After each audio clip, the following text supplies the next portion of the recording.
Welcome to our channel.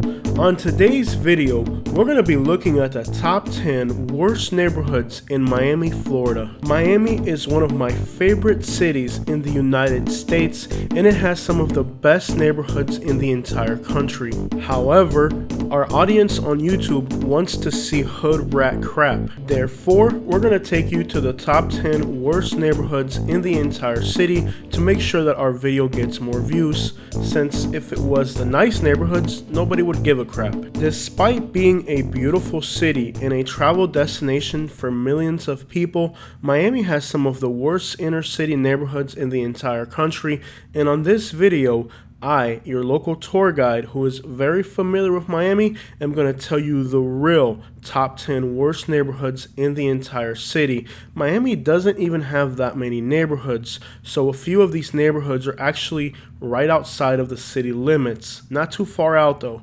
Let's explore Miami. Number 10 is the Little Havana neighborhood, located right outside of downtown Miami. This business district is one of the most authentic Latin places in the United States, and I definitely recommend that at some point you visit this neighborhood. However, the residential parts are very dangerous, and walking this neighborhood at night will certainly put you into contact with some sketchy people. Little Havana is no longer a Cuban community. While it represents the Cuban community in Miami, it is more diverse today, and it encompasses a lot of people from Central America. And during the daytime, it is one of the most authentic Miami experiences that many tourists actually miss a fantastic opportunity to see the real Miami because they go to places like South Beach and other areas, Wynwood, but this is the real Miami, and I always go here, but never go here at night. Be careful when you're there. Number 9 is East Little Havana. At least Little Havana has a little bit of a tourist district going for it. This neighborhood offers very few attractions, and it can be quite dangerous to walk or even drive through here. While most neighborhoods in Miami are welcoming and full of vibes and life, this is a neighborhood that gives you a very bad aspect, and I have actually met some very hostile and unfriendly people here. It is one of the hardest partying neighborhoods in the entire city of Miami, and if you come through here on a Saturday or a holiday, you can expect parties on almost every single block. The buildings are very old and in bad condition, and this area has some of the highest population density out of the entire city of Miami. It means there's a lot of regular class people living in these neighborhoods packed on top of each other. It's a neighborhood for locals, definitely needs to be out of your tourist route. Number 8 is Model City, known to the locals as Liberty City. There's another section of this neighborhood we'll talk about later on in the video. In the 90s and the 2000s, Miami bass became the heart of Southern hip-hop. This neighborhood had artists like 2 Live Crew, Trina, Trick Daddy, and many others who would come to define hip-hop for a massive influence of music internationally. However, in the streets, the neighborhood conditions were not the best for the people. This was largely a predominantly African American community who had suffered since the end of the riots, and despite its contributions to popular culture, the real-life situations for the people living here were some of the worst in the city of Miami for decades. You may have heard the name Uncle Luke. This is where it comes from. Moving on to West Little River. It is number 7 on our list, and this is in the 90s in the north side of Miami. It is a neighborhood that has historically been African American and has also had a large Haitian influence. However, in the last few years, the demographics of this neighborhood have been rapidly changing as real estate prices rise in Miami. Gentrification has pushed the Cuban community and other Hispanic groups deeper into the African American part of Miami, and it seems like this part of Northwest Miami may soon become a Hispanic area. And despite the fact that some parts of this neighborhood are improving for the better, there are still pockets that will for many years be nothing more than rental properties in very bad condition with landlords who do not care to invest in the community. It remains in the heart of Northwest Miami, one of the city's poorest areas. Nothing as bad as it used to be, but it is still one of the city's worst areas.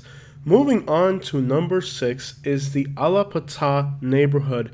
This neighborhood is between Northwest Miami and Southwest Miami and Hialeah. It's kind of like in the middle, and this neighborhood has a large Dominican population, and it is also dealing with changes from gentrification. However, many of the neighborhoods remain extremely dangerous and are considered some of the worst places you can live in Miami, with high crime rate, violence, and gang activity. And despite having some great local businesses, it is still a neighborhood that deserves respect, if not caution. On social media, you can find music videos based out of this neighborhood that depict a life of crime, murder, gang violence, and extortion. Definitely a very scary place to be, and a neighborhood in Miami you don't want to end up moving to despite the affordability of it.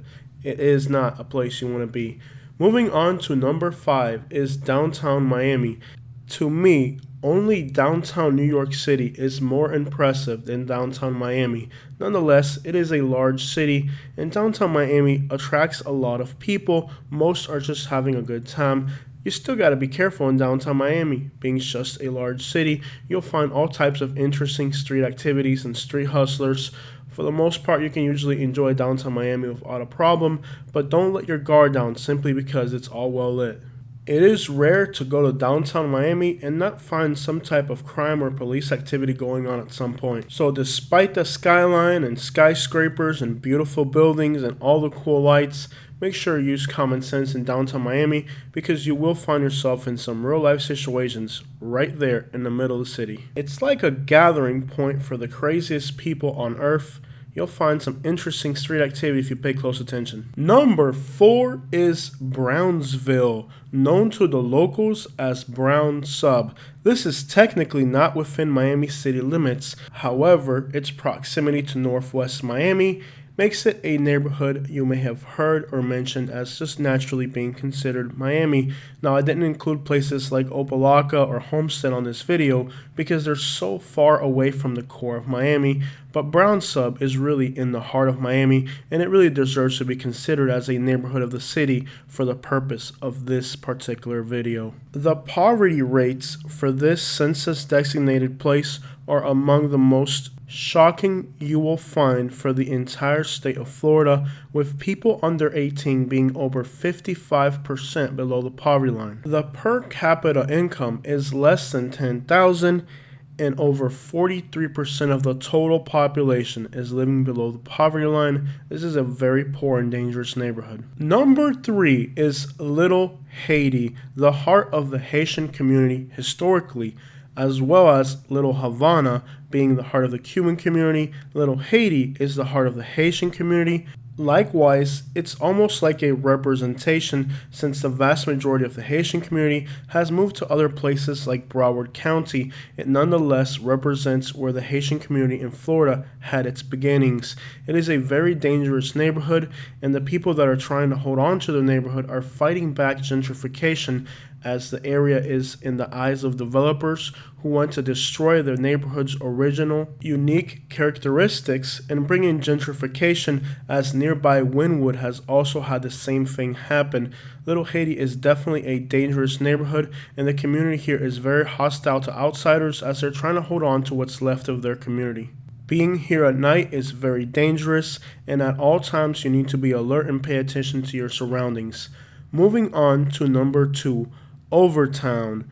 Right next to downtown Miami is a very densely populated and dangerous area known as Overtown, an area of open-air drug markets, large concentrations of homelessness, addiction, crime, poverty, and places where people gather to party and do illicit activities. And despite being some of the most attractive locations for real estate in the entire metropolitan area, it is still a very dangerous place that you do not want to venture into. This area has historically been plagued with a lot of vagrancy and it's not a neighborhood you want to walk around in and explore. It's a neighborhood you just get going wherever it is you're going. The underpasses are gathering places for homeless people, and despite being close to Wynwood and downtown Miami and Brickell and other neighborhoods that you will venture into as a tourist, this is an area you need to stay out of if you have no business here. It is very dangerous. The number one worst neighborhood in Miami is Liberty Square. Technically, this is part of Model City or Liberty City, but we're going to focus on a particular area that is right next to the Liberty Square projects. This particular strip of the city is so notorious that I have decided to make it number one for our video. It is an area you do not walk around or go into. It is very dangerous. Despite having non-stop police presence, it is still a place where violence, crime, shootings happen non-stop. The older part of the projects are currently being demolished and a newer part is being built. However, the neighborhood still holds on to its identity, and there's businesses and things that are part of this neighborhood that they'll never be able to erase. It seems like gentrification and moving the people of Miami out of their neighborhoods is a goal that the city of Miami has set out to do. And with increasing real estate prices and large developments going into the city, there's a lot of incentive to get rid of these poor, dangerous neighborhoods and replace them with mixed income housing and other neighborhoods that can attract real estate investors from out of town. Despite these efforts, this section of Miami remains extremely dangerous, and some of the most violent things we have ever seen while traveling in the United States, we have seen them take place right here. It is not unusual to come here on a Saturday or Friday and find an entire neighborhood taped off, police present, and you know the scene that's unfolding. Despite how dangerous it is, people still come out here and hang out knowing they're risking their lives in the process. One of the most dangerous neighborhoods not only in Miami but in the entire country.